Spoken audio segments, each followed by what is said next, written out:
Iran का mission Ukraine 3 अहदाफ lock हो चुके थे। तैयारियां मुकम्मल थीं।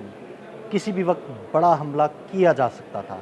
यूक्रेन ने सूरत हाल को फ़ौरन भांपा और झुककर ईरान से मुआफ़ी मांग ली। लेकिन ईरान की जानिब से तय किए गए ये 3 अहदाफ कौन से थे और ईरान यूक्रेन में क्या क़यामत ढाने वाला था, इस बारे में अज़हर अली ख़ान से बात करते हैं। अज़हर भाई, यूक्रेन ने ईरानी शिप पर हमला किया, जिसके बाद ईरान ने बदला लेने के लिए यूक्रेन में 3 अहदाफ जो है ना, उनको निशाना बनाने की मुकम्मल तैयारियां करनी थी। जिसके बाद यूक्रेन को पता लगा तो उसने मुआफ़ी मांग ली।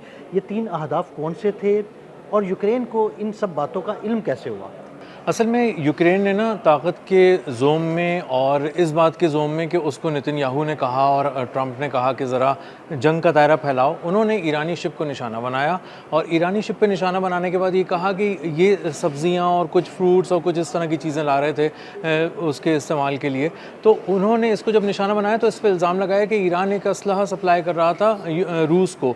और जब ये किया तो उसके बाद उन्होंने हमला करके ड्रोन अटैक्स किए उसके ऊपर और बड़े पैमाने पर उसको तबाह किया, उस पर तबाही फैलाई, जिससे उनका शहरी भी जाँ बहक हो गया ईरान का। अब मामला ये हुआ कि आहिस्ता आहिस्ता ये प्रेशर बढ़ना शुरू हो गया और तेहरान ने इसको बहुत सीरियस लेना शुरू किया और ईरान ने दो टोक अल्फाज में कहा कि आपको ये भुगतना पड़ेगा जो आपने किया है।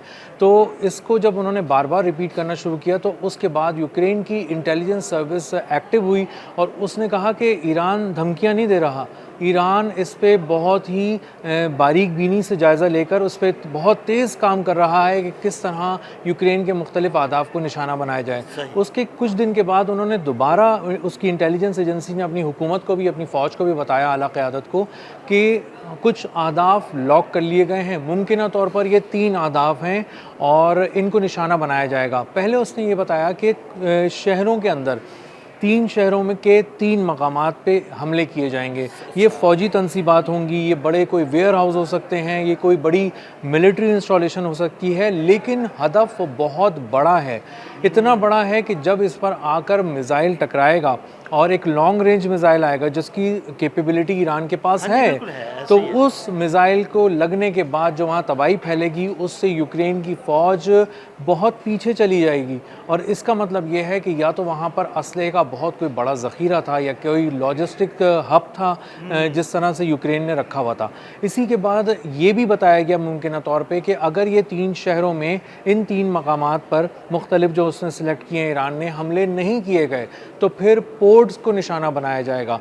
और इस वक्त यूक्रेन के पोर्ट्स को निशाना बनाना इस वक्त ज़ेलेनिस्की को गर्दन से पकड़ लेने के बराबर है। और उसकी वजह यह है कि ये पोर्ट्स आम पोर्ट्स नहीं हैं, यहाँ पर असलहा पहुँच रहा है जहाज़ों में, या तो उन जहाज़ों को भी निशाना बनाया जाता है जिसमें असलहा और हथियार और मुख्तलिफ़ किस्म के म्यूनिशंस वगैरह आ रहे हैं, या फिर उन वेयर हाउसेज़ को जो गोदाम हैं बहुत बड़े बड़े वहाँ पे बंदरगाहों पे, उनको निशाना बनाया जाना था। अब बहुत सारा सामान ऐसा था जो यूक्रेन मंगवा रहा है अदर दैन मिलिट्री इक्विपमेंट, और वो इसीलिए इस्तेमाल किया जा रहा है कि जंग के मुख्तलिफ पहलू होते हैं और उन पहलुओं को इस्तेमाल करने के लिए उसको असलहा और कुछ और सामान की ज़रूरत थी। तो वो अगर उन जहाज़ों को निशाना बनाया जाता या पोर्ट्स को निशाना बनाया जाता या पोर्ट्स पर मौजूद गोदामों को निशाना बनाया जाता तो बहुत बड़े पैमाने पर नुकसान होता।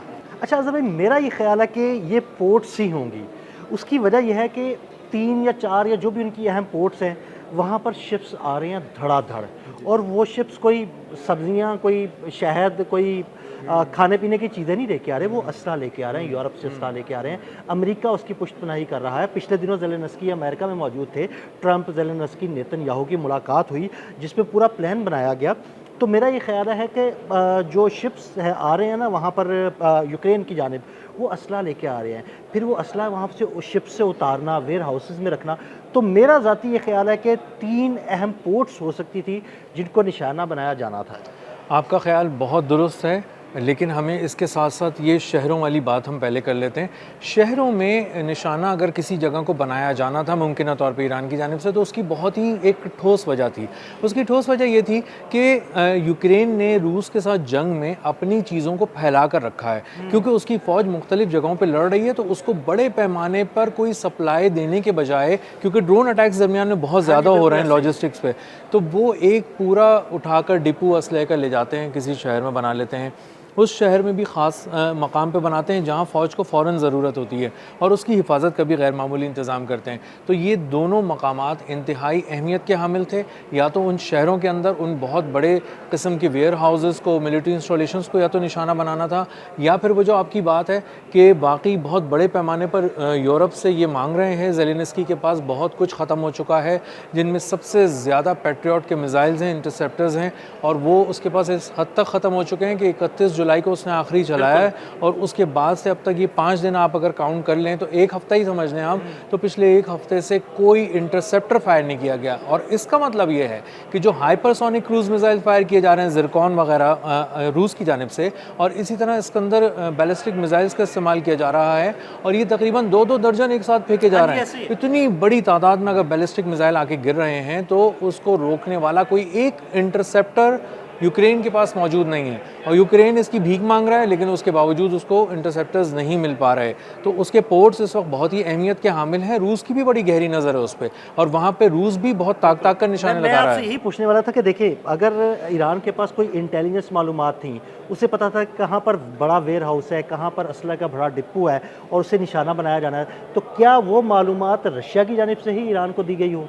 यकीनी तौर पे रशिया ने इसमें मदद की होगी, क्योंकि इसके बारे में बहुत ज़्यादा कहा जा रहा है कि अमेरिका और ईरान की जंग के दौरान रूस ने इस कदर प्रिसाइज़ मालूमात दिए, ऐसे ऐसे कोऑर्डिनेट्स दिए कि ख़ुद अमेरिका भी चकरा कर रह गया। और उसके साथ साथ एक ऐसी टेक्नोलॉजी के बारे में भी बताया जाता है कि जो दी, जिसकी वजह से अमेरिका की जानिब से जब कोई चीज़ फायर की गई तो उसकी दुरुस्ती ख़राब हो गई, उसका जो प्रिसीजन था, एक्यूरेसी थी, उसको बहुत ज़्यादा उसमें तात्तुल आ गया, ख़राबी हो गई। तो उसके बाद ये बात कहना कि ईरान की मदद अगर रूस ने की होगी तो इसमें कोई ऐसी अजीब बात नहीं है, ये बिल्कुल मुमकिन है। और रूस ने ही बताया होगा कि इन बहुत सारे अहदाफ हैं जो रूस ने भी ख़ुद भी देखे हुए हैं यूक्रेन के, और वो इसलिए हमला नहीं करता कि वो बहुत ही आहिस्ता पेस के साथ लेके चल रहा है इस जंग को, और इसी वजह से रूस से यूक्रेन से लेकर यूरोप से लेकर डोनाल्ड ट्रंप का अमेरिका, और उसके बाद इस तरफ इसराइल और नेतन्याहू का अगर आप काउंट करें तो इस पूरे सर्किल में बहुत ही सनसनी फैली हुई है, बहुत खलबली मची हुई है, और बहुत ज़्यादा ये लोग परेशान हैं कि हमें ये समझ में नहीं आ रहा कि रूस को इतना गुस्सा क्यों नहीं आ रहा जब उसके अंदर रोज़ाना जाके ड्रोन्स उसमें अटैक करते हैं दूर दूर तक। वो मेरा ख्याल गो स्लो की पॉलिसी पर अमल पैरा है, आराम आराम से हमले कर रहा है और आराम आराम से यूक्रेन के कई इलाकों पर कब्जा भी कर रहा है। बिल्कुल ऐसे ही है। मुझे तो समटाइम्स ऐसा लगता है कि हल्की आंच पे पाए पक रहे हैं, और ये प्यूटिन ने ये देगची चढ़ाई हुई है, और ये देग जब पककर तैयार होगी तो उसके बाद ज़ेलेंस्की को, ट्रंप को, नेतन्याहू को, नेटो को, यूरोप को, इन सबको पता चलेगा कि इसको बहुत ही हल्की आंच पे पकाया गया है। एक एक रेशा अलग हो रहा है,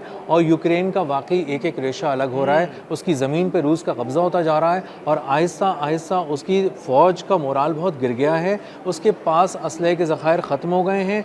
भर भर के जो उन्होंने दी थी ना, मदद की थी यूक्रेन की यूरोप ने, अब यूरोप के पास ना पैसे हैं देने के लिए, और ना ही उसके पास बहुत ही प्रिसीजन के साथ हमला करने वाले जदीद तरीन हथियार हैं जो वो इतने बेदरीग इस्तेमाल के लिए दे दे कि आप रूस के ऊपर उसकी बौछार कर दें, और उसके बाद फिर आके कशकोल फैलाकर आप यूरोप के आगे खड़े हो जाएं। तो यूरोप को भी ये बात समझ में आ गई है कि जितना पैसा वो लोग लगा चुके हैं, जितने वसाइल वो लोग झोंक चुके हैं, उस तरह का कोई रिज़ल्ट सामने नहीं आ रहा, और रूस आज भी बहुत ही मजबूती के साथ खड़ा है। उसके घुटनों पे वो वार नहीं हुआ कि वो ज़मीन पे गिर जाए। अच्छा अज़हर भाई, मुझे ये बताइएगा कि जिस तरह इस दफ़ा ये हमला रोक दिया गया, 3 अहदाफ लॉक कर लिए गए थे, लेकिन यूक्रेन ने माफ़ी मांग ली, हमला रोक दिया गया, आपको लगता है कि मुस्तकबिल में यूक्रेन फिर कोई ऐसी गलती कर सकता है, और अगर उसने ऐसी गलती की तो फिर ईरान का रद्द-ए-अमल क्या हो सकता है? यूक्रेन एक ही सूरत में गलती कर सकता है, जब ट्रंप और नेतन्याहू उसको शय दें कि दोबारा इस जंग को एक बड़े पैमाने पर लेकर जाओ। लेकिन इस बार अगर गलती की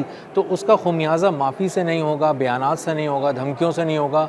जो स्ट्राइक इस बार ईरान ने होल्ड पे रख ली है वो अगली बार एग्जीक्यूट कर दी जाएगी। जो क़यामत ईरान ने अपने पास रोक ली है वो आसमानों से आकर गिरेगी, यूक्रेन में बर्बादी फैलाएगी, क्योंकि यूक्रेन के पास, ज़ेलेंस्की के पास उसके बाद कोई जवाज़ नहीं है कि अगर आपको समझा दी गई थी एक बात, आप बच्चे तो नहीं हैं, आप जंग लड़ रहे हैं, इतने बड़े हो चुके हैं और आप पूरा पूरा मुल्क चला रहे हैं, तो अब आप मजाक नहीं कर सकते हमारे साथ। अगली बार ईरान बहुत शिद्दत से वार करेगा और उसका वार इंतहाई कारी होगा और ज़ेलेंस्की तड़प उठेगा। बहुत शुक्रिया अज़हर भाई ने बड़ी तफसील के साथ इस सारे मामले पर रोशनी डाली और ये भी बताया कि कौन से अहम 3 अहदाफ हो सकते थे जिन्हें निशाना बनाया जा सकता था। मज़ीद अपडेट्स के लिए हमें फॉलो करते रहें। अदील अहमद और अज़हर अली खान को इजाज़त दीजिएगा। अल्लाह हाफ़िज़।